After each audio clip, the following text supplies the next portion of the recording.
Muy bien, queridos estudiantes, ¿cómo les va? Estamos ingresando a otra semana más de confinamiento por el tema del coronavirus. Espero que ustedes estén bien, igual que sus familiares. Eh,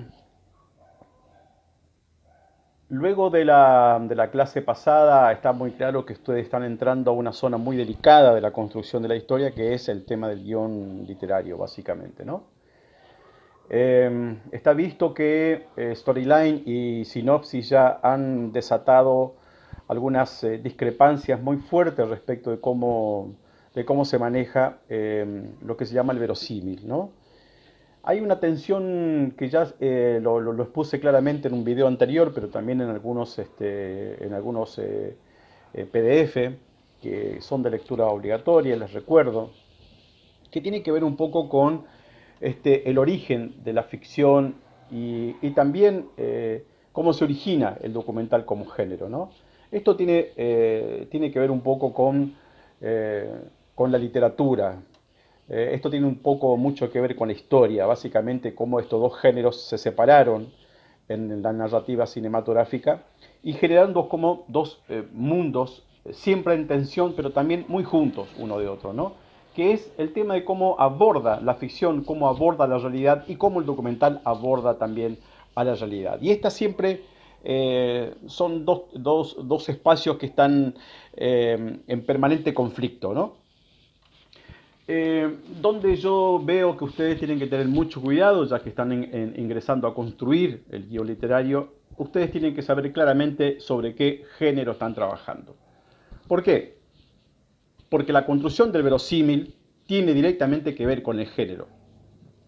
Lo que yo creo como espectador, lo que yo me creo como espectador, tiene directamente que ver con el género que me están trayendo. En un video pasado yo le conté cómo el gran semiólogo italiano Umberto Eco habla de este pacto ficcional que se establece entre el director, entre el autor, entre el guionista y el espectador, o lo que Christian Metz también llamaba la suspensión de la incredulidad. Es un pacto tácito que sucede cuando yo me siento en una sala de cine y me pongo a mirar una película del género que sea. Cuando yo me siento en mi casa y me meto en una página de cine online, lo que yo hago en ese momento es suspender la incredulidad. Pero a mí el director, el autor, el realizador me tiene que convencer para que yo suspenda mi incredulidad. ¿Por dónde empieza esa suspensión? Por el género que me plantea. Cuando yo entro a una película de ciencia ficción, cuando entro a una comedia y en todas sus variantes posteriores de lo que significa la comedia, cuando entro yo en el cine negro, cuando entro en el gore, cuando entro en el manga o el anime, digamos, yo ya establezco ese pacto. Pero el director, el realizador, tiene que ser fiel a ese pacto para que yo lo siga creyendo. ¿En qué consiste ese pacto? En que se tiene que construir el verosímil. O sea, yo tengo que creerle a él, pero yo lo voy a seguir creyendo en la medida en que él sea fiel al género, que es uno de los grandes errores que hemos visto después de la charla que hemos tenido el jueves pasado. Hay que tener mucho cuidado. Es mejor no correr riesgos. Es decir, si yo estoy trabajando sobre un género y quiero perforar el género, lo he dicho alguna vez, perforar un género se necesita una enorme capacidad y una enorme experiencia. Suele hacerse porque los géneros fueron establecidos en general por los grandes estudios americanos construyendo género sobre género. Se dice que el primero fue el género western. Codificaron fuertemente el género porque al público le gustó y así vinieron después la comedia y sus variantes, ¿no? El género está codificado fuertemente por la industria, por la producción, por la industria de entretenimiento y funciona porque la gente va y entiende y les gusta y la gente consume. De ahí se desprende que el verosímil, la construcción del verosímil tenga directamente que ver como yo planteo al género. Tengan mucho cuidado porque si ustedes están entrando en una comedia ligera y no saben construir el verosímil porque de pronto aparece un plato volador, por decirle una tontería, hay que tener mucho cuidado porque ese tipo de cosas conmueve al género, ¿no? De tal modo que puede derrumbar, incluso puede derrumbarse. Es cuando el espectador se levanta y se va, es cuando el espectador para la película y elige otra. Hay que tener mucho cuidado. Conviene conocer muy claramente, muy específicamente las reglas del género si uno las quiere romper. Yo aconsejo que en esta etapa no lo hagan. Ustedes están formándose, están estudiando, algún día van a hacer otro cortometraje y otro más y otro más. Seguramente algún día van a hacer un largometraje, pero no conviene en este momento poner en cuestiones reglas que están preestablecidas y que están fuertemente codificadas, con lo cual el espectador es muy pertinente. El espectador es muy exigente y no se deja engañar fácilmente. De eso trata el primer PDF que ustedes van a tener a su disposición desde el día jueves. Yo esto estoy grabando el día miércoles en la noche, lo van a tener mañana. La otra parte muy importante es que ustedes están ingresando a lo que nosotros llamamos el guión literario. En el guión literario, una de las cuestiones principales que aparece es la cuestión del personaje. O es el personaje el que guía la historia, o es la historia la que guía al personaje. Irene Ickovics, esta gran autora que escribió los fundamentos básicos del cortometraje, en su libro nos dice que hay dos clases de guionistas, los que empiezan por el personaje o los que empiezan por la historia. Los que empiezan por el personaje, en general hay que tener mucho cuidado porque hay que conocerlo muy bien a nuestro personaje. Casi siempre se lo distribuye en un trípode, en una tríada, sobre el cual se sustenta y se apoya toda la historia.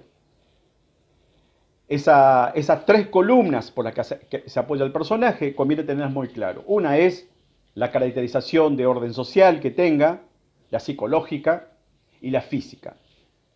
La caracterización de orden social, ya lo dijimos alguna vez, pero lo repetimos en todo caso, es de dónde viene, su origen social, si estudió, si no estudió, si es un analfabeto, si no es universitario, si proviene de una familia rica, pudiente, si es un tipo que vivió en una bella miseria toda su vida.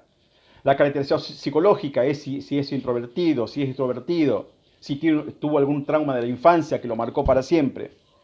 Y la física es obviamente su caracterización física, si es gordo, alto, flaco, morocho, mestizo, etcétera, etcétera. Todas estas caracterizaciones y buena parte de lo que después armamos como la biografía del personaje, algunas son por fuera de la historia y que van a impactar después adentro de la historia. Yo tengo, algunos incluso escriben la historia del personaje porque eso le ayuda a armar su acción posterior, ¿no? Algunos incluso en la biografía cuentan cómo fueron sus padres, si sus padres están vivos, si están muertos los padres, si tienen amigos, si tienen muchos amigos, si tienen pocos amigos, cómo son sus amigos, si ha tenido novia o novio, si está casado, si no está casado, si tiene hijos, etcétera, etcétera, etcétera. Todas estas, esto que se llama la biografía del personaje, son extra historia, pero inciden directamente al interior de la historia. Son cosas que yo tengo que tener claro, porque esas son las cuestiones que hacen que mi personaje haga las cosas, es decir, que mi personaje accione.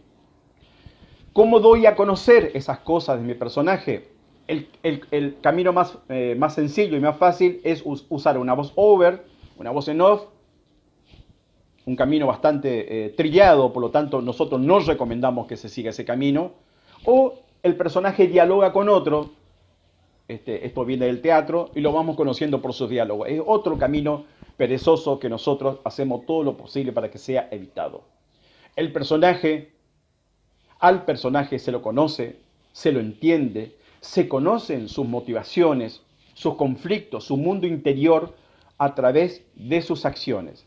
Y hay que utilizar todos los recursos del lenguaje cinematográfico antes de hacerlo hablar al personaje. La otra gran cuestión por la que yo entro a narrar una película es a través de la historia, es decir, el contexto social, político, histórico es el que marca al personaje. Es básicamente lo que nosotros denominamos la narración clásica. Es básicamente la historia del cine hollywoodense, básicamente el cine de Hollywood se basó en las historias y en ese contexto histórico, político, cultural, etcétera, etcétera, es donde el personaje acciona, ¿no? Es la historia de, por ejemplo, Terminator, es la historia, por ejemplo, de Rocky, ¿no? Los personajes son envueltos por la historia y accionan como siguiendo, como siendo determinados por esta.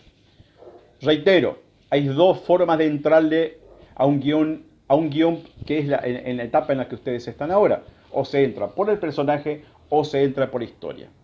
Estas dos formas de entrarle después desencadenan lo que después nosotros denominamos el guión literario. De eso, estos dos grandes temas, género verosímil, personaje e historia, son los PDF que yo les voy a compartir a ustedes. Espero que esta guía les sirva. Tienen que leer sí o sí. No dejen de leer nunca el capítulo 5 de Irene Scoville. Eso forma parte de la bibliografía obligatoria, que no solamente les va a servir permanentemente en la construcción del guión literario y de ahora en más, sino que también le va a servir en los exámenes. Bueno, eso es todo. Les pido que se cuiden mucho, que cuiden, si ustedes se cuidan a sí mismos, también van a cuidar a sus seres queridos. Muchas gracias y hasta la próxima.